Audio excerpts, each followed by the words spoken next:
আসসালামু আলাইকুম। হুমায়ুন নামা চ্যানেলে আপনাদের সবাইকে স্বাগতম।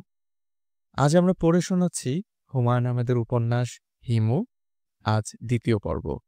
উপন্যাসটি পড়ে শোনাবার জন্য অনুরোধ করেছেন আমাদের নিয়মিত শ্রোতা এহসান কবির। বড় রাস্তার ফুটপাতে উবু হয়ে বসে বয়স্ক এক ভদ্রলোক ঠোঙা থেকে বাদাম নিয়ে নিয়ে খাচ্ছেন। খাওয়ার ব্যাপারটায় বেশ আয়োজন আছে। খোসা থেকে বাদাম ছাড়ানো হয়, খোসাগুলি রাখা হয় সামনে। ভদ্রলোক অনেকক্ষণ বাদামে ফু দিতে থাকেন। ফুয়ের কারণে বাদামের গায়ে লেগে থাকা লাল খোসা উড়ে যায়।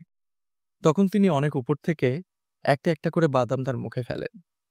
আমি কৌতূহলী হয়ে দাঁড়িয়ে পড়লাম। আমার মতো আরো কয়েকজন কৌতূহলী হয়েছে। তারাও দেখি দূর থেকে তাকিয়ে আছে। ভদ্রলোক শেষ বাদামের টুকরো মুখে ফেলে উঠে দাঁড়ালেন। আমার দিকে তাকিয়ে আনন্দিত গলায় বললেন, ছোট মামা না? আজ তিনিই প্রথম আমাকে চিনলেন। আমি চিনতে পারিনি। এখন চিনলাম। মোর্শেদ সাহেব। ওই দিন স্যুটটায় পরা ছিলেন, আজ পায়জামা পাঞ্জাবি চাদর। ভদ্রলোককে পায়জামা পাঞ্জাবিতে আরো সুন্দর লাগছে। কি করছিলেন মোর্শেদ সাহেব? বাদাম খাচ্ছিলাম। অনেকদিন বাদাম খাই না। একটা ছেলে গরমাগরম বাদাম ভাজছিল, দেখে লোভ লাগলো। ৳2 কিনলাম।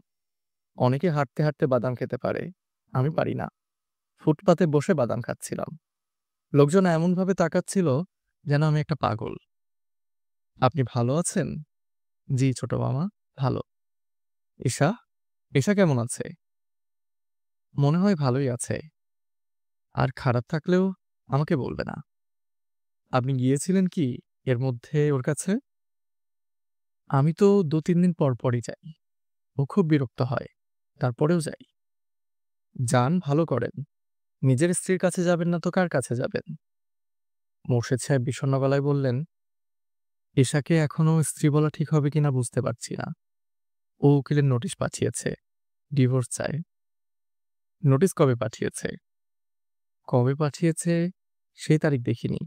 আমি পেয়েছি আজ। মন খুব খারাপ হয়েছে। আপনি হয়তো বিশ্বাস করবেন না ছোট মামা। নোটিশ পাওয়ার পর আমার চোখে পানি এসে গেল। সকালে যখন নাস্তা খাচ্ছি তখন নোটিশটা এসেছে। তারপর আর নাস্তা খেতে পারিনি। পরোটা ছিঁড়ে মুখে দিয়েছি। চিবোচ্ছি তো চিবোচ্ছি। গলা দিয়ে আর নামছে না। এক ঢোক পানি খেলাম, যদি পানির সঙ্গে পরোটা নেমে যায়। পানি পেটে চলে গেল, কিন্তু পরোটা মুখে রইল। আসুন মোর্শেদ সাহেব, কোথাও গিয়ে বসি। আপনাকে ক্লান্ত লাগছে। সারাদিনই বোধহয় হাঁটাহাঁটি করেছেন। জি, দুপুরেও কিছু খাইনি। এমন খিদে লেগেছে। তারপর বাদাম কিনে ফেললাম ৳2। কিনতাম না, ছেলেটা গরম গরম বাদাম ভাজছিল। দেখে খুব লোভ লাগলো। আমি ভদ্রলোককে নিয়ে গেলাম সোহরাওয়ার্দী উদ্যানে।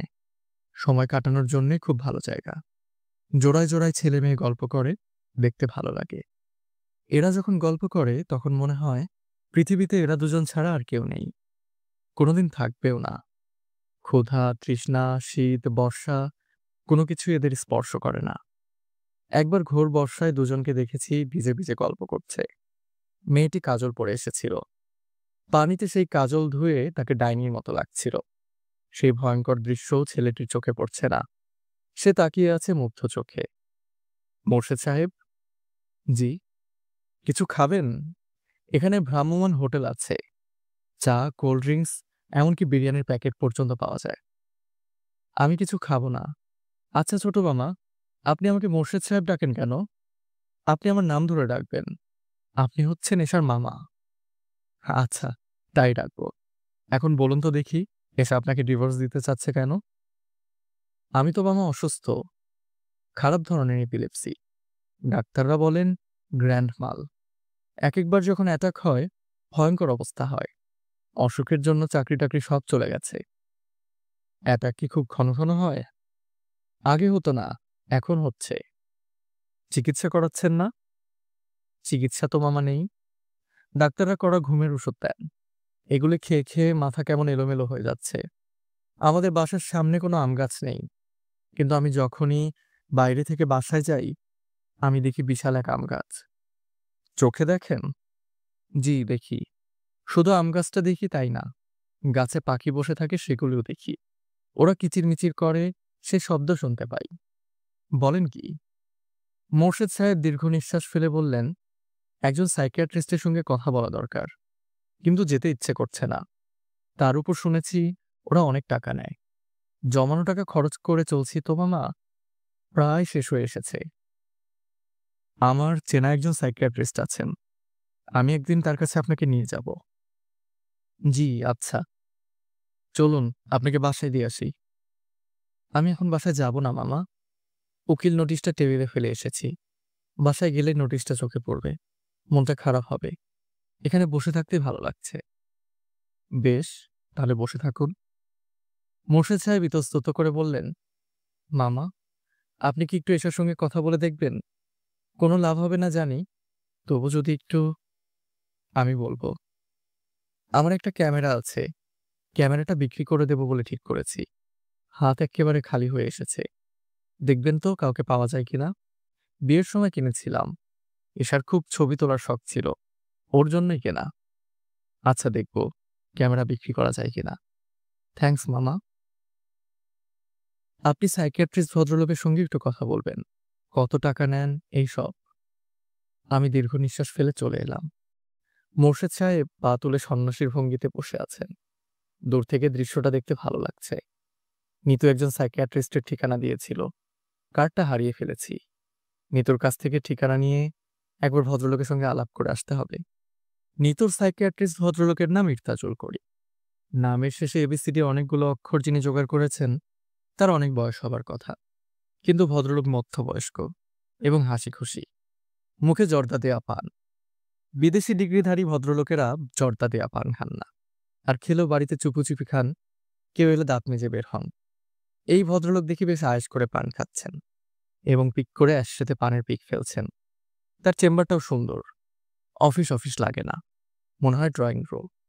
ডাক্তার সাহেবের ঠিক মাথার উপর ক্লদমানের আঁকা ওয়াটার লিলির বিখ্যাত পেইন্টিংয়ের প্রিন্ট। প্রিন্ট দেখতে এত সুন্দর, আসলটা না জানি কত সুন্দর। আমি ডাক্তার সাহেবের সামনের চেয়ারটায় বসলাম। ভদ্রলোক আমার দিকে ঝুঁকে এসে বললেন, কেমন আছেন হিমু সাহেব? জি, ভালো। ইয়াদ সাহেবের স্ত্রী মিসেস নিতু অনেকদিন আগে আপনার ব্যাপারে আমাকে টেলিফোন করেছিলেন। তাও একবার না, দুবার। তাদের মতো ফ্যামিলি থেকে যখন দুবার টেলিফোন আসে, তখন চিন্তিত হতে হয়। আমি চিন্তিত হয়ে আপনার জন্য অপেক্ষা করছি। আরাম করে বসুন তো। আমি নড়ে চড়ে বসলাম।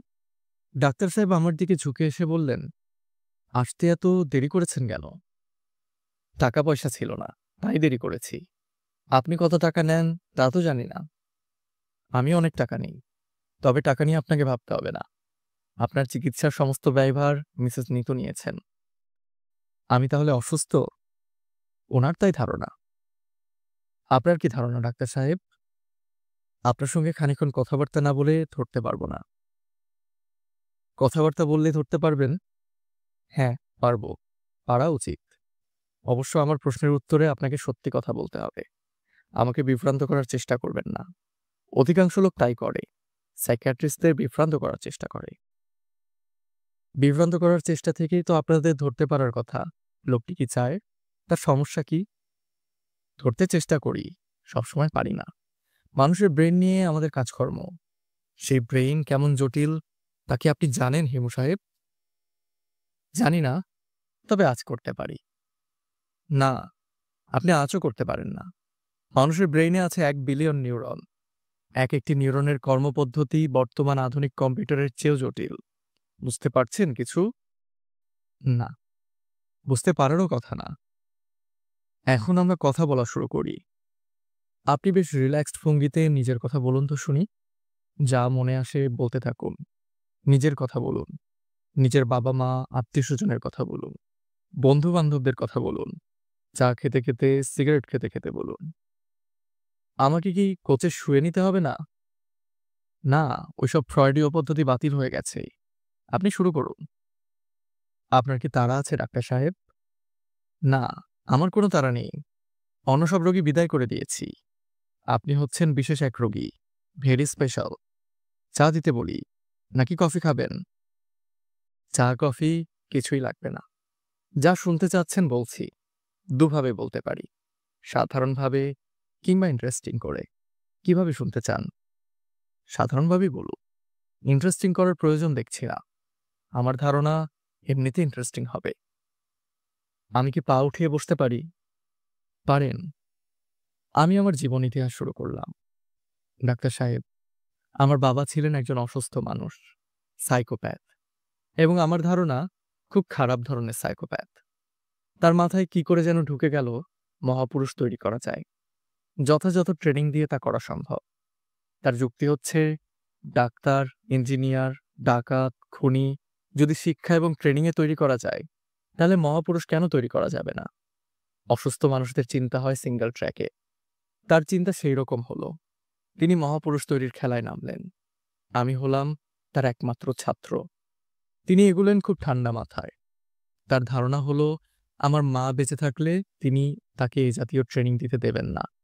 কাজে তিনি মাকে সরিয়ে দিলেন। সরিয়ে দিলেন মানে? মেরে ফেললেন। কি বলছেন এসব? আমি অবশ্যই মাকে খুন হতে দেখিনি, তেমন কোনো প্রমাণও পাইনি। বাবা প্রমাণ রেখে খুন করবেন এমন মানুষই না। খুব ঠান্ডা মাথার লোক। তার মাথা এত ঠান্ডা যে মাঝে মাঝে আমার মনে হতো হয়তো তিনি অসুস্থ ছিলেন না। অসুস্থ মানুষ এত ভেবেচিন্তে কাজ করে না।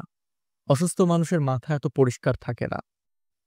তারপর বলুন, আপনার কাছে কি ইন্টারেস্টিং মনে হচ্ছে? অবশ্যই ইন্টারেস্টিং। তবে আমার কেন জানি মনে হচ্ছে আপনি আমাকে বিভ্রান্ত করার চেষ্টা করছেন। আমি হেসে ফেললাম। ডাক্তার সাহেব বললেন, হাসছেন কেন? আমি বললাম, গল্প বলে আমি আপনাকে বিভ্রান্ত করব না। আপনি নিশ্চিন্ত থাকুন। যা বলছি সবই সত্যি। আপনাকে গল্প ছাড়াই আমি বিভ্রান্ত করতে পারি। করুন তো দেখি। আমি হাসি মুখে কিছুক্ষণ ডাক্তার সাহেবের দিকে তাকিয়ে সহজ গলায় বললাম, আপনার বাড়িতে এই মুহূর্তে একটা অ্যাক্সিডেন্ট হয়েছে। আপনার ছোট মেয়ে কিছুক্ষণ আগে তার পায়ে কিংবা হাতে ফুটন্ত পানি ফেলেছে। তাকে হাসপাতালে নেওয়া হচ্ছে। আপনি আমাকে এই কথা বিশ্বাস করতে বলছেন? জি, বলছি। ইরতাজুল করিম সাহেব অ্যাস্ট্রেতে পানের পিক ফেলতে ফেলতে বললেন, আপনি কি চান আমি বাসায় টেলিফোন করি? করুন। ডাক্তার সাহেব টেলিফোন করতে লাগলেন। লাইন এঙ্গেজ পাওয়া যাচ্ছে। ডাক্তার সাহেবের চোখ মুখ শক্ত হয়ে যেতে শুরু করেছে। তিনি রিসিভার নামিয়ে রাখছেন, আবার ডায়াল করছেন। আমি সিগারেট ধরে আগ্রহ নিয়ে ডাক্তার সাহেবকে দেখছি।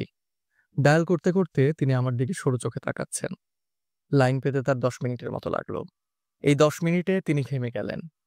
কপাল ভর্তি ফোঁটা ফোঁটা ঘাম। লাইন পাবার পর তিনি কাঁপা গলায় বললেন, কে? কে? ওপাশের কথা শুনতে পাচ্ছি না, তবে ডাক্তার সাহেবের কথা থেকে বুঝতে পারছি ওপাশে তার স্ত্রী ধরেছেন। ডাক্তার সাহেব বললেন, কেমন আছো? সবাই ভালো? সূচি কি করছে? টিভি দেখছে? আমার আসতে দেরি হবে। আচ্ছা, রাখি। তিনি রিসিভার নামিয়ে রেখে রাগী গলায় বললেন, আমার ছোট মেয়ে সূচি ভালো আছে, টিভি দেখছে। আপনি আমাকে ভয় দেখালেন কেন? ভয় তো দেখাইনি, বিভ্রান্ত করেছি। আপনার মতো অতি আধুনিক একজন মানুষ আমার কথা বিশ্বাস করে আতঙ্কে অস্থির হয়ে গেলেন। কাজেই দেখুন, বিভ্রান্ত করতে চাইলে আমি করতে পারি। আমি কি আমার জীবন বৃত্তান্ত বলবো, না আপনি উৎসাহ হারিয়ে ফেলেছেন? বলুন, সংক্ষেপে বলুন। ডিটেলসে যেতে হবে না। সংক্ষেপেই বলছি। বাবা আমাকে মহাপুরুষ বানানোর কাজে লেগে গেলেন।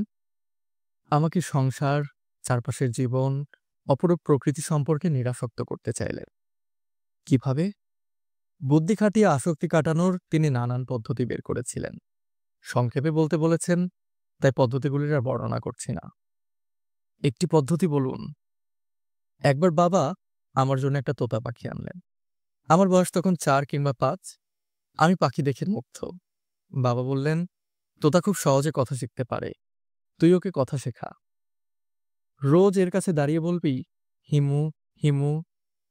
একদিন দেখবি সে সুন্দর করে তোকে ডাকবে, হিমু, হিমু।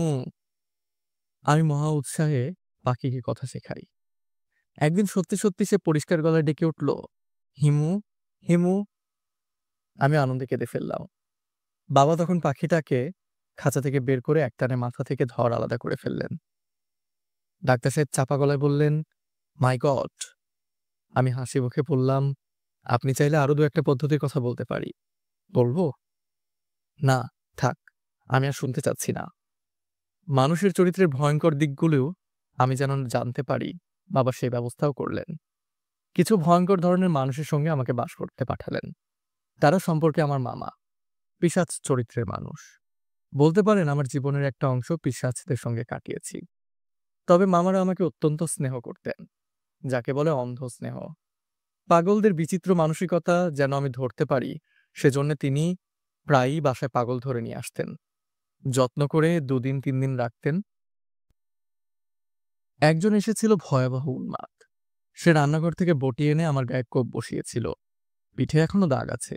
দেখতে চান? না, আজ বরং থাক। আর শুনতে ভালো লাগছে না। ১ সপ্তাহ পর ঠিক এই দিনে আবার কথা বলবো। আমি ডায়েরিতে লিখে রাখলাম, একটু রাত করে আসুন, ১০টার দিকে।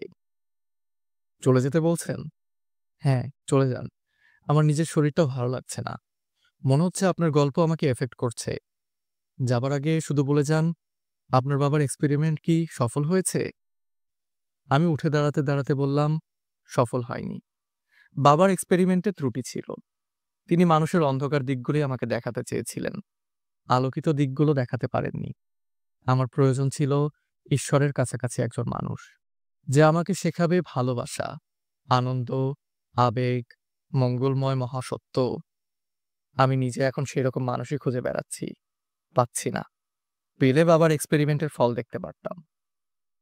আপনি বিশ্বাস করেন মহাপুরুষ হওয়া সম্ভব? হ্যাঁ, করি।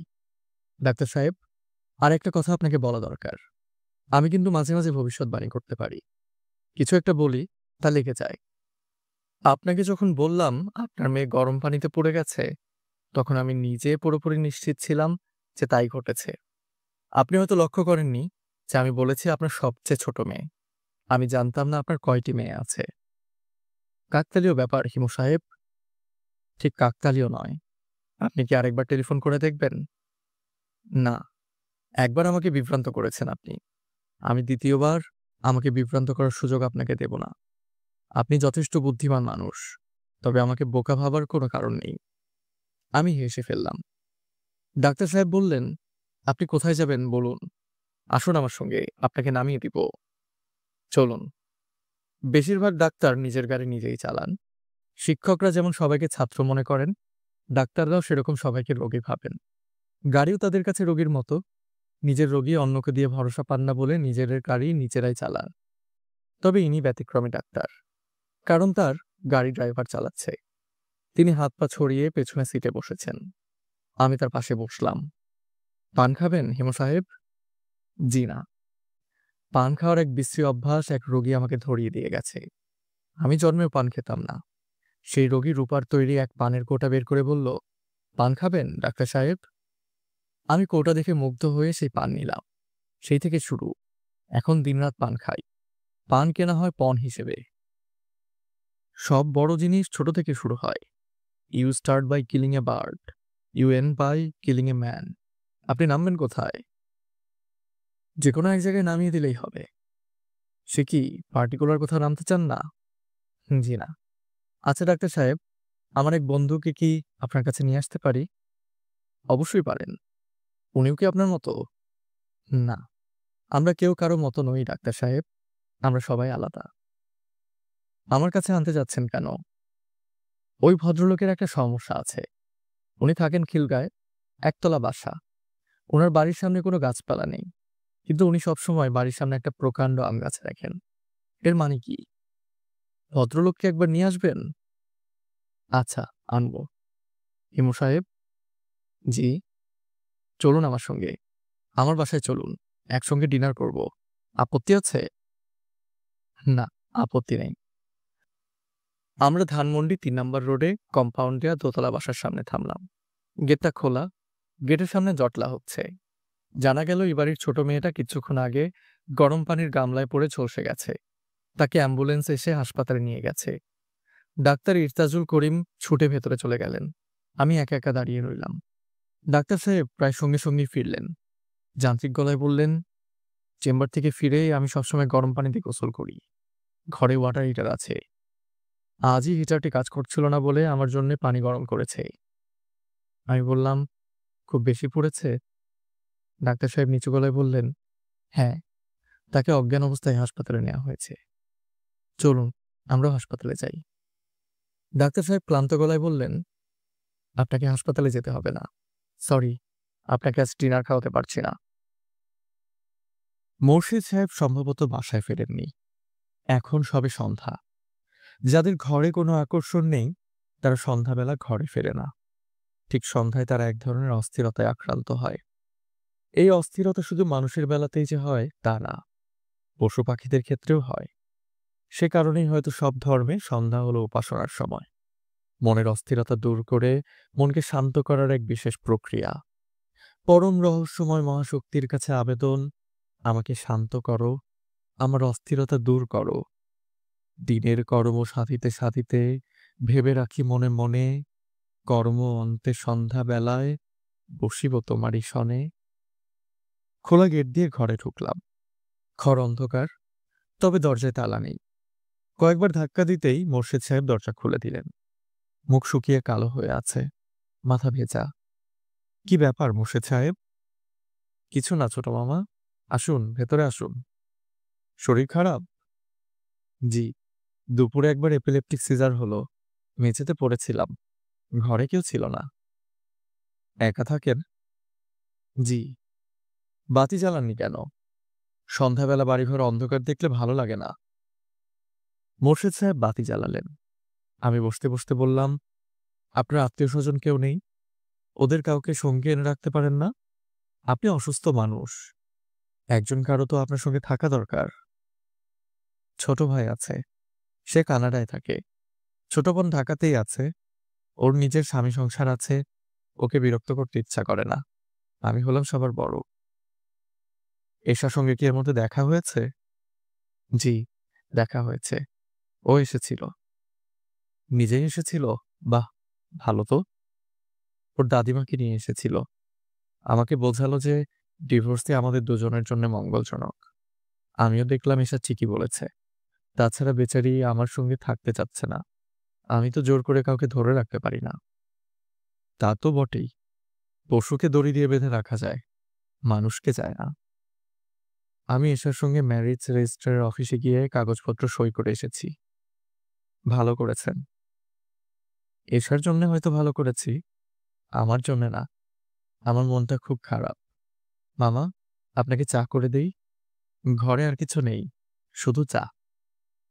শুধু চাই দিন। রান্না বান্না কি আপনি নিজেই করেন? চাটা নিজেই বানাই, বাকি খাবার হোটেল থেকে খেয়ে আসি। সেখানেও বেশি দিন যাওয়া যাবে না, গেলেই টাকার জন্য তাগাদা দেয়। আচ্ছা মামা, আমার ক্যামেরাটা বিক্রির ব্যবস্থা করেছেন? এর সঙ্গে আলাদা একটা জুম লেন্স আছে। লেন্সটা আমার ভাই কানাডা থেকে পাঠিয়েছে। আপনি ক্যামেরাটা বিক্রির ব্যবস্থা করে দিন। ক্যামেরা বিক্রির টাকা যখন শেষ হয়ে যাবে তখন কি করবেন? আমি বেশি দিন বাঁচব না ছোট মামা। আমার শরীর খুব খারাপ, নতুন একটা উপসর্গ দেখা দিয়েছে, আগে ছিল না। কি উপসর্গ? মাথার ভেতরে ঝিঝি পোকা ডাকে, ঝিঝি শব্দ হয়। সবসময় যদি হতো তাহলে আমি অভ্যস্ত হয়ে যেতাম। সব সময় হয় না, মাঝে মাঝে হয়। আমি চা খেলাম। মোর্শেদ সাহেবের ঘর দুয়ার দেখলাম। একা মানুষ, কিন্তু ঘর খুব সুন্দর করে সাজানো, দেখতে ভালো লাগে। মোর্শেদ সাহেব? জি ছোট মামা? আপনার ঘর তো খুব সুন্দর করে সাজানো, দেয়ালে ছবি নেই কেন? আপনার এত দামি ক্যামেরা, ঘর ভর্তি ছবি থাকা উচিত। ছবি ছিল, অনেক ছবি ছিল, সব এশার ছবি। এশা বলল, আমার ছবি দিয়ে ঘর ভর্তি করে রাখার তো কোনো মানে নেই। তোমার এখন উচিত আমাকে দ্রুত ভুলে যাওয়া। ছবি থাকলে তুমি তা পারবে না। তাছাড়া তুমি নিশ্চয়ই আবার বিয়ে করবে। তোমার নতুন স্ত্রী আমার ছবি দেখলে রাগ করবে। ছবিগুলি তুমি আমাকে দিয়ে দাও। আমি দিয়ে দিলাম। ভালো করেছে। চলুন, আমরা এখন বের হই। কোথায় যাব? আমার একটা চেনা ভাতের হোটেল আছে, আপনাকে পরিচয় করিয়ে দিয়ে আসি। ওদের রান্না খুব ভালো। তার চেয়ে বড় কথা, বাকিতে খাওয়া যাবে। মাস পুরালেই টাকা দিতে হবে তাও না, এক সময় দিলেই হবে। মোর্শেদ সাহেব উজ্জ্বল মুখে বললেন, চলুন। ক্যামেরাটি কি এখন দিয়ে দিব? দিন। মজনু মিয়া আমাকে দেখেই গম্ভীর মুখে বলল, হিমু ভাই, আপনার সাথে আমার কিছু প্রাইভেট কথা আছে। প্রাইভেট কথা শুনবো, তার আগে আপনি আমার ভাগ্নেকে দেখে রাখুন। এর নাম মোর্শেদ। এ আপনার এখানে খাবে, টাকা পয়সা একসময় হিসেব করে দেয়া হবে, আপনি খাতায় লিখে রাখবেন। মজনু মিয়া বিরস মুখে অন্যদিকে তাকিয়ে রইল। আমি বললাম, অন্যদিকে তাকিয়ে আছেন কেন? আপনার সাথে আমার প্রাইভেট কথা আছে। বলুন, প্রাইভেট কথা, শুনছি। আসেন, বাইরে আসেন। আমি মোর্শেদকে বসিয়ে বাইরে এলাম। মজনু মিয়া দুঃখিত গলায় বলল, আমি আপনারে খুবই পেয়ার করি হিমু ভাই। তা আমি জানি। আপনার উপর মনটা আমার খুব খারাপ হয়েছে। কাজটা আপনি কি করলেন? কোন কাজ? ওই দিন দুপুর রাতে মোস্তফাকে বললেন মোরগ পোলাও কর। আপনারা 7টা মানুষ মিলে 4টা মুরগি খেয়ে ফেলেছেন। আচ্ছা ঠিক আছে, খেয়েছেন, ভালো করেছেন। 4 মুরগির জন্য মজনু মিয়া মরে যাবে না। তাহলে সমস্যা কি? ওই রাতে আপনি বললেন আমি 2 দিন হোটেলে আসবো না, বলেন নাই? বলেছি। কথাটা আপনি এদের বলতে পারলেন, আমারে বলতে পারলেন না। আপনাকে বললে কি হতো? আমি সাবধান থাকতাম। সাবধান থাকলে কি অ্যাক্সিডেন্ট হয়? অ্যাক্সিডেন্ট হয়েছিল? মজনু মিয়া বিরক্ত মুখে বলল, আপনি এমন একটা ভাব ধরলেন যেন কিছুই জানেন না। আপনি পীর ফকির মানুষ, কামেল আদমি। এটা আর কেউ না জানুক, আমি জানি। আপনার যে খাতির করি, ভালোবাসা থেকে যতটা করি তার চেয়ে বেশি করি ভয়ে। কখন কি ঘটনা ঘটবে এটা আপনি আগে ভাগে জানেন। জানেন না? আমি কিছু বললাম না। মজনু মিয়া বলল, আপনি ঠিকই জানতেন যে আমার অ্যাক্সিডেন্ট হবে, রিকশা থেকে পড়ে পা মচকে যাবে। তারপরেও আমাকে না বললে অন্য সবেরে বললেন। কাজটা কি ঠিক হলো হিমু ভাই? বেশি ব্যথা পেয়েছেন? অল্পের জন্য পা ভাঙে নাই, মচকে গেছে। 7 দিন হয়ে গেছে, এখনো ঠিকমতো পা ফেলতে পারি না। সিলিক দিয়ে ব্যথা হয়। আপনার প্রাইভেট কথা শেষ হয়েছে মজনু মিয়া? জি, শেষ হয়েছে। আবার এক বন্ধুকে নিয়ে এসেছেন। দেখে তো মনে হয় মাথা আওলা, ইয়াদ সাহেবের মতো যন্ত্রণা করবে। ইয়াদ কি এখনো আসে? তাকে তো আসতে নিষেধ করেছি। না, উনি আর আসেন না। উনি আছেন কেমন? জানি না কেমন, অনেকদিন দেখা হয় না। ভালোই আছে মনে হয়। মজনু মিয়া, ক্যামেরা কিনবেন? ক্যামেরা? জি, ক্যামেরা মিনলটা, সঙ্গে জুম লেন্স আছে। আমি ক্যামেরা দিয়ে কি করব? আমি বেশি ভাত। ভাতের ছবি তুলবেন? পৃথিবীতে সবচেয়ে সুন্দর ছবি হলো ভাতের ছবি, ধবধবে সাদা। মজনু মিয়া বিরক্ত হয়ে বলল, আপনি বড় উল্টাপাল্টা কথা বলেন হিমু ভাই। আগা মাথা কিছুই বুঝি না। ক্যামেরা কিনবেন না? জি না। জিনিসটা কিন্তু ভালো ছিল, সস্তায় ছেড়ে দিতাম। মাগনা দিল আমি নিব না হিমু ভাই। আসেন, চা খান। নাকি ভাত খাবেন? ভালো সরপুটি আছে। ভাত খাবো না, ক্যামেরা বিক্রির চেষ্টা করতে হবে। চলি মজনু মিয়া। আমি চলে গেলাম তরঙ্গিনী স্টোরে। মুহিব সাহেব নেই। নতুন একটি ছেলে বিরস মুখে দরজা বন্ধ করছে। রাত মাত্র 11টা, এর মধ্যেই দোকান বন্ধ। আমি ছেলেটার দিকে তাকিয়ে বললাম, ভালো আছেন? সে সরু চোখে তাকালো, কিছুই বলল না। মুহিব কোথায়? ওনার চাকরি চলে গেছে। উনি কোথায়? আমি জানি না। চাকরি চলে গেল কেন? জানি না, মালিক জানে। আপনি ওনার কে হন? কেউ হই না, টেলিফোন করতে এসেছি। টেলিফোন করা যাবে? জি না, মালিকের নিষেধ আছে। 5টা টাকা যদি আপনাকে দেই তাহলে করা যাবে? লোকটা টেলিফোন খুলে দিল। আমি ডায়াল ঘোরাতে ঘোরাতে বললাম, মুহিবকে বদলে আপনাকে নেয়াটা মালিকের ঠিক হয়নি। আপনার হলো চোর স্বভাব। মাত্র 5 টাকার জন্য মালিকের নিষেধ অমান্য করছেন। 100 টাকার জন্যে দোকান খালি করে দেবেন। লোকটা আমার দিকে ভীত চোখে তাকাচ্ছে। আমি তাকে অগ্রাহ্য করে বললাম, হ্যালো। ওপাশ থেকে ডাক্তার ইরতাজুল করিম বললেন, কাকে চাচ্ছেন? আপনাকে। আমি হিমু, চিনতে পারছেন? পারছি। কি চান? কিছু চাচ্ছি না। আপনি কি ক্যামেরা কিনবেন? ভালো ক্যামেরা। হিমু সাহেব, রাত দুপুরে আমি রসিকতা পছন্দ করি না। এটা কিন্তু সাধারণ ক্যামেরা না। এর সঙ্গে দুজন মানুষের ভালোবাসার এবং ভালোবাসা ভঙ্গের ইতিহাস জড়ানো আছে। আমি আপনাকে সস্তায় দেব। খট করে শব্দ হলো। ডাক্তার ইরতাজুল করিম টেলিফোন নামিয়ে রাখলেন। রাত ঠিক 11:30টায় আমি নিতুকে টেলিফোন করলাম। নিতু আমার গলা খুব ভালো করে চেনে, তবু তীক্ষ্ণ গলায় বলল, আপনি কে বলছেন? আমি বললাম, সরি, রং নাম্বার হয়েছে। নিতু তৎক্ষণাৎ বলল, রং নাম্বার হয়নি, আপনি ঠিকই করেছেন।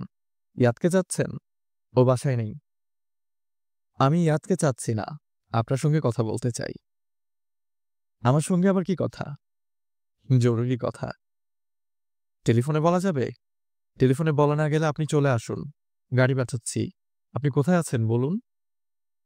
গাড়ি পাঠাতে হবে না। টেলিফোনে বলা যাবে। আপনি কি একটা ক্যামেরা কিনবেন? কি কিনব? Camera. Single lens reflex camera. Automatic manual দুটোই আছে। প্লাস একটা জুম লেন্স আছে। সেকেন্ড হ্যান্ড হলেও জিনিস ভালো। চোরাই মালের ব্যবসা কবে থেকে শুরু করলেন? চোরাই মাল নয়, জেনুইন পার্টির ক্যামেরা। কিনবেন কিনা বলুন। আপনার কি করে ধারণা হলো যে আমার ক্যামেরা নেই? সেকেন্ড হ্যান্ড ক্যামেরা কেনার জন্য আমি আগ্রহী? আমি গম্ভীর ভঙ্গিতে বললাম, খুব যারা বড় লোক, সেকেন্ড হ্যান্ড জিনিসের প্রতি তাদের এক ধরনের আগ্রহ থাকে। বঙ্গবাজারে যেসব পুরনো কোট বিক্রি হয়, তাদের বড় ক্রেতা হলেন কোটিপতিরা। তারাই আগ্রহী ক্রেতা। কোটিপতিদের সম্পর্কে আপনার খুব ভ্রান্ত ধারণা হিমু সাহেব। কোটিপতিদের কোনো কিছু সম্পর্কে আগ্রহ থাকে না। যাই হোক, আপনার সঙ্গে আমি তর্কে যেতে চাচ্ছি না। আপনার ক্যামেরা আমি কিনব না। তবে কত টাকার আপনার দরকার আমাকে বলুন, আমি টাকা পাঠিয়ে দিচ্ছি। ১,৫০০ দিতে পারবেন? এখন পাঠাবো? জি, পাঠিয়ে দিন। কোথায় আছেন ঠিকানা বলুন। আমাকে পাঠাতে হবে না। আমি এক ভদ্রলোকের ঠিকানা দিচ্ছি। তার ঠিকানায় পাঠিয়ে দিলেই হবে। আমি মোর্শেদ সাহেবের ঠিকানা দিলাম। টেলিফোনে শুনতে পাচ্ছি নিতু খসখস করে লিখছে। হিমু সাহেব? জি। আপনার একটা চিঠি পাঞ্জাবির পকেটে ছিল, পেয়েছেন? ইয়াদকে দিয়ে পাঠিয়েছিলাম। পেয়েছি। পড়েছেন? পুরোটা পড়তে পারিনি, অর্ধেকের মতো পড়েছি। আপনি কি আমাকে বিশ্বাস করতে বলছেন যে পুরো চিঠি আপনি পড়েননি, অর্ধেক পড়েছেন? হুম, বিশ্বাস করতে বলছি। আপনার আচার আচরণে কতটা সত্যি আর কতটা ভান দয়া করে বলবেন। 50-50, অর্ধেক ভান, অর্ধেক সত্যি। এই চিঠিটা আমি পড়ে ফেলেছি, কিছু মনে করবেন না। I am sorry. আচ্ছা, আপনি কি রূপা মেয়েটাকে নিয়ে একদিন আসবেন আমাদের বাসায়? উনাকে দেখব। উনি যদি আসতে না চান, আমি আপনার সঙ্গে যেতে রাজি আছি। আচ্ছা, একদিন নিয়ে যাব। এশা দরজা খুলে তাকিয়ে রইল। মনে হচ্ছে আমাকে চিনতে পারছে না। মাফলার দিয়ে মাথা ঢাকা, চিনতে না পারার সেটা একটা কারণ হতে পারে। কেমন আছেন? এশা যন্ত্রের মতো বলল, ভালো। আপনার পরীক্ষা কেমন হলো খোঁজ নিতে এলাম। ভেতরে আসুন। আমি ভেতরে ঢুকলাম। এশা দরজা বন্ধ করে দিল। রাত ৮টা বাজে। টিভিতে বাংলা খবর হচ্ছে। খবর পাঠকের মুখ দেখা যাচ্ছে, কথা শোনা যাচ্ছে না। এদের বাড়ি পুরোপুরি নিঃশব্দ। একটু অস্বস্তি লাগে। আপনার দাদিমা ভালো আছেন? হ্যাঁ, ভালোই আছেন। কাজের মেয়েটা যে চলে গিয়েছিল, ফিরেছে? না। আমি কি বসবো? বসুন। আমি বসলাম। এসে আমার মুখোমুখি বসল। তার চোখে আজ চশমা নেই। সে মনে হয় শুধু পড়াশোনার সময় চোখে চশমা দেয়। মেয়েটার চোখ দুটো খুব সুন্দর। আজ এশাকে আরো সুন্দর লাগছে। একটু বোধহয় রোগাও হয়েছে। কানে সবুজ পাথরের দুটো দুল। ওই রাতে দুল দেখিনি। হিমু সাহেব, ওই দিন আপনি আমাদের কিছু না বলে চলে গেলেন কেন? আপনি আপনার হাজবেন্ডের সাথে কথা বলছিলেন, কাজে আপনাদের বিরক্ত করলাম না, বিদায় হয়ে গেলাম।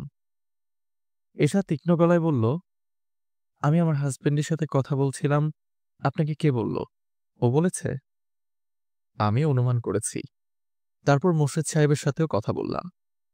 ওনার খিলগার বাসাতেও গিয়েছি। আমি আপনার ব্যাপার স্যাপার কিছু বুঝতে পারছি না। ওকে কি আপনি আগে থেকে চিনতেন? না, চিনতাম না। ওই রাতেই প্রথম পরিচয় হলো। সঙ্গে সঙ্গে বাসায় চলে গেলেন। সবসময় তাই করেন? কাউকে পছন্দ হলে করি। ওনাকে আমার পছন্দ হয়েছে, খুব পছন্দ হয়েছে। এশা চাপা গলায় বলল, পাগল কিন্তু বাইরে থেকে বোঝা যায় না। এমন মানুষরা কম্প্যানিয়ন হিসেবে খুব ভালো। সাধারণ মানুষরা বোরিং হয়, কিন্তু এরা বোরিং হয় না। আপনার কাছে কিন্তু হয়েছে। আমার কাছে হয়েছে কারণ আমাকে তার সঙ্গে জীবনযাপন করতে হয়েছে। একজন বিকৃত মস্তিষ্ক মানুষের সঙ্গে জীবনযাপন ক্লান্তিকর ব্যাপার। যাই হোক, আপনি এসেছেন যখন বসুন। দাদিমা বাসায় নেই, উনি চলে আসবেন। আপনি চা খেতে পারেন। আজ ঘরে চা, চিনি সবই আছে। আমি আজ উঠব। কোনো একদিন ভোরবেলায় আসব। না, আপনি বসবেন। দাদিমা আপনার সঙ্গে কথা বলতে চান। আপনি চলে যাওয়ায় ঐদিন আমার উপর খুব রাগ করেছিলেন। উনার ধারণা আমি আপনাকে বিদায় করে দিয়েছি। আজ আপনি দাদিমার মাথা থেকে ওই ধারণা দূর করবেন এবং আপনার ঠিকানা লিখে রেখে যাবেন। আপনার দাদিমা না আসা পর্যন্ত আমাকে এখানে একা, একা বসে থাকতে হবে? আমি থাকবো আপনার সঙ্গে। একা বসিয়ে রাখব না। আমরা কি নিয়ে কথা বলবো? দুজন মানুষ তো চুপচাপ মুখোমুখি বসে থাকতে পারে না। আমাদের কথা বলতে হবে। বলুন কথা। আপনার দাদিমার কি ফিরতে রাত হবে? বেশি রাত হবার কথা নয়। তিনি জানেন আমি এখানে একা আছি। আমি টিভির দিকে মুখ ফিরিয়ে নিলাম। শব্দহীন খবর পাঠ দেখতে মন্দ লাগছে না। এরও একটা মজা আছে। খবর পাঠকদের কখনোই খুব খুঁটিয়ে দেখা হয় না। তাদের কথাই শুধু শোনা হয়। কথা বন্ধ করে দিলেই শুধু ব্যক্তি হিসেবে তারা গুরুত্বপূর্ণ হয়ে ওঠেন। তাদের খুঁটিয়ে দেখতে ইচ্ছে করে। হিমু সাহেব, জি, ও যে অসুস্থ, এই খবরটা কি আপনাকে দিয়েছে? এপিলেপসির কথা বলছেন? হ্যাঁ, জি, উনি আমাকে বলেছেন। বিয়ের আগে কিন্তু আমাকে কিছু বলেনি। এমন ভয়ঙ্কর একটা অসুখ সে গোপন করে গেছে। বিয়ের আগে অসুখটা হয়তো ভয়ঙ্কর ছিল না, সবসময় ভয়ঙ্কর ছিল। 6 বছর বয়স থেকেই এই অসুখ নিয়ে সে বড় হয়েছে। তাহলে মনে হয় উনি অসুখে অভ্যস্ত হয়ে যাওয়ায় এটা হয়েছে। উনি ধরেই নিয়েছেন যে তার অসুখটার ব্যাপারটা সবাই জানে। নতুন করে কাউকে কিছু জানানোর প্রয়োজন নেই। ইচ্ছে করে যে তিনি ব্যাপারটা গোপন করেছেন তা আমার মনে হয় না। আপনি কি তাকে ডিফেন্ড করার চেষ্টা করছেন? তা করছি। উনি আমার বন্ধু মানুষ। বন্ধুকে বন্ধু ডিফেন্ড করবে, বাইরের কেউ করবে না। তাছাড়া এখন তো আপনারা আলাদা হয়ে গেছেন। ওনার যা কিছু মন্দ তা নিয়ে মাথা ঘামাচ্ছেন কেন? ওনার ভালো যদি কিছু থাকে তা নিয়ে থাকুন। ওর ভালো কিছু নেই। ও পুরোপুরি অসুস্থ একজন মানুষ। ওর খিলগার বাসায় আপনি গিয়েছেন। সেখানে কি কোনো আম গাছ দেখেছেন? দেখেননি।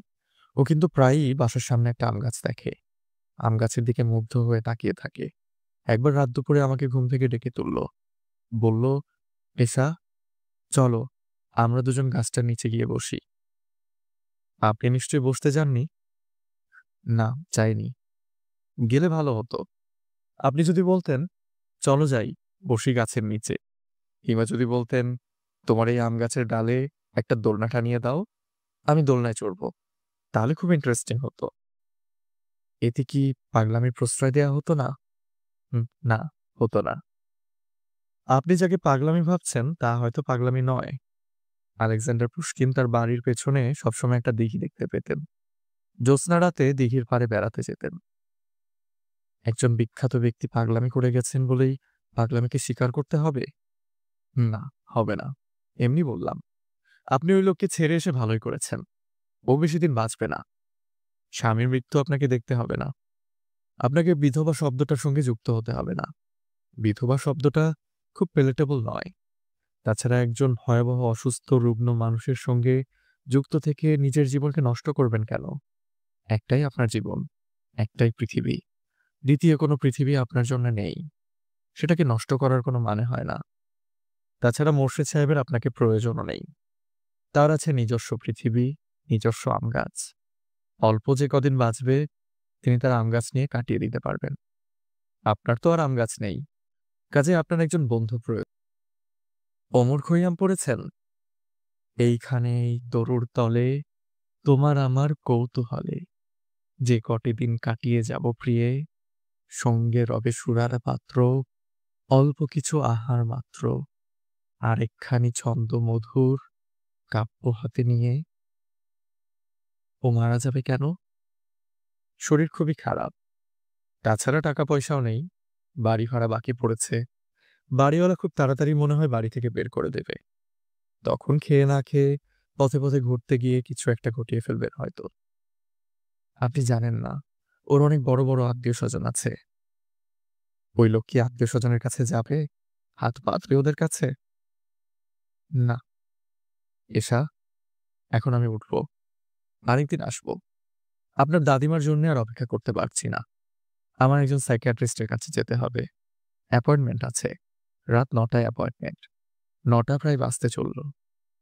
কবে আসবেন? খুব শিগগিরই আসবো। এশা, আপনাকে আরেকটা কথা বলা প্রয়োজন মনে করছি। কথাটা হচ্ছে, আমার কথাবার্তা থেকে দয়া করে কোনো ভ্রান্ত ধারণা নেবেন না। মনে করবেন না আমি খুব কায়দা করে মোর্শেদ সাহেবের কাছে আপনাকে ফিরে যেতে বলছি। আপনি বলছেন না? অবশ্যই না। মোর্শেদ সাহেব যদি পুরোপুরি সুস্থ হয়ে উঠতেন, আমি হয়তোবা বলতাম। সেই সম্ভাবনা একেবারেই নেই। উঠি এশা। ডক্টর ইরতাজুল করিম সাহেবও ঠিক এশার মতো ভঙ্গিতে আমার দিকে তাকালেন, যেন চিনতে পারছেন না। সালাম আলাইকুম ডাক্তার সাহেব, আমি হিমু। কি ব্যাপার? আপনার সঙ্গে আমার অ্যাপয়েন্টমেন্ট আছে।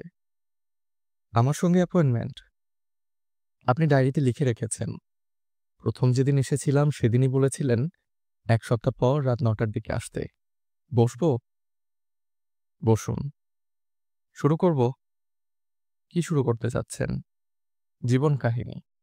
আমার বাবা কি করে আমাকে মহাপুরুষ বানানোর চেষ্টা করতে লাগলেন, তিনি কতটুকু পারলেন, কতটুকু পারলেন না, অর্থাৎ ওই রাতে যেখানে শেষ করেছিলাম সেখান থেকে শুরু। হিমু সাহেব? জি। আমার একটি মেয়ে অসুস্থ হয়ে হাসপাতালে পড়ে আছে। আপনি সেই খবর খুব ভালো করেই জানেন। ওর এখন স্কিন গ্রাফটিং হচ্ছে। শরীরে বিভিন্ন জায়গা থেকে চামড়া কেটে লাগানো হচ্ছে। আমি মানসিকভাবে বিপর্যস্ত, রোগী দেখছি না। কিছু করার নেই বলে চেম্বারে এসে বসেছি। আমি তাহলে চলে যাই? এসেছেন যখন বসুন। আমার কাছে আপনার একটি ডিনার পাওনা আছে। আসুন, আমরা একসাথে ডিনার করি। ঘরে ৭ দিন ধরে রান্নাবান্না হচ্ছে না। আমার স্ত্রী থাকেন হাসপাতাল। কাজেই আমরা কোনো একটা হোটেলে বসবো। আপনার আপত্তি আছে? না, আপত্তি নেই। চলুন, তাহলে ওঠা যাক। আমরা গুলশান এলাকার একটা চাইনিজ রেস্টুরেন্টে বসলাম। ডাক্তার সাহেব বললেন, এই রেস্টুরেন্টটা ছোট, কিন্তু খুব ভালো। এদের কুক একজন ভিয়েতনামী মহিলা। তিনি তৎক্ষণাৎ খাবার তৈরি করে দেন। আপনি কি খাবেন মেনু দেখে অর্ডার দিন। আমি নিজে শুধু একটা স্যুপ খাবো। আপনি কি মদ্যপান করেন? জি না। বিয়ার? বিয়ার নিশ্চয়ই চলতে পারে। আপনি খান, আমার লাগবে না। বিয়ারের ক্যান খুলতে খুলতে ডাক্তার সাহেব বললেন, আমি আপনার একটি বিষয় নিয়ে জানার জন্য আগ্রহী। আপনার ভবিষ্যৎ বলার ক্ষমতা। এই ক্ষমতা কি সত্যি আপনার আছে? আমি ঠিক জানি না। মাঝে মাঝে যা ভাবি হয়ে যায়। সে তো সবারই হয়। আপনারও নিশ্চয়ই হয়। না, আমার হয় না। অবশ্যই হয়। ভালো করে ভেবে দেখুন। এরকম কি হয় না যে আপনি দুপুরে বাসায় ফিরছেন, আপনার মনে হলো আজ বাসায় বেগুন দিয়ে ইলিশ মাছ রান্না হয়েছে। খেতে বসে দেখেন সত্যিই তাই। এটা হলো কোইন্সিডেন্স। আমার ব্যাপারগুলোও কোইন্সিডেন্স। এর বাইরে কিছু না। আপনি বলতে চাচ্ছেন আপনার কোনো ক্ষমতা নেই? না। ডাক্তার সাহেব ৩টি বিয়ার শেষ করে চতুর্থ বিয়ারের ক্যানে হাত দিলেন। মদ্যপানে তিনি খুব অভ্যস্ত বলে মনে হচ্ছে না। চোখ টোক লাল হয়ে গেছে, কথা জড়িয়ে যাচ্ছে। হিমু সাহেব? জি। আমার কিন্তু ধারণা আপনার ক্ষমতা আছে। আপনার বাবা পুরোপুরি ব্যর্থ হননি। স্ট্রেঞ্জ কিছু জিনিস আপনার ভেতরে তৈরি করতে পেরেছেন। তার একটি হচ্ছে মানুষকে প্রভাবিত করার ক্ষমতা। এই ক্ষমতা আপনার প্রচুর আছে। এই ক্ষমতা অল্প বিস্তর সবারই আছে। আপনার অনেক বেশি আছে। ইয়াদ সাহেবের সঙ্গে কি রিসেন্টলি আপনার দেখা হয়েছে? না। আপনি কি জানেন তিনি গত ২ দিন ধরে ভিক্ষুক সেজে পথে পথে ঘুরছেন? দুরাত বাড়ি ফেরেননি? না, জানি না। ইয়াদ সাহেবের স্ত্রী আপনি আসার কিছুক্ষণ আগেই আমার কাছে এসেছিলেন।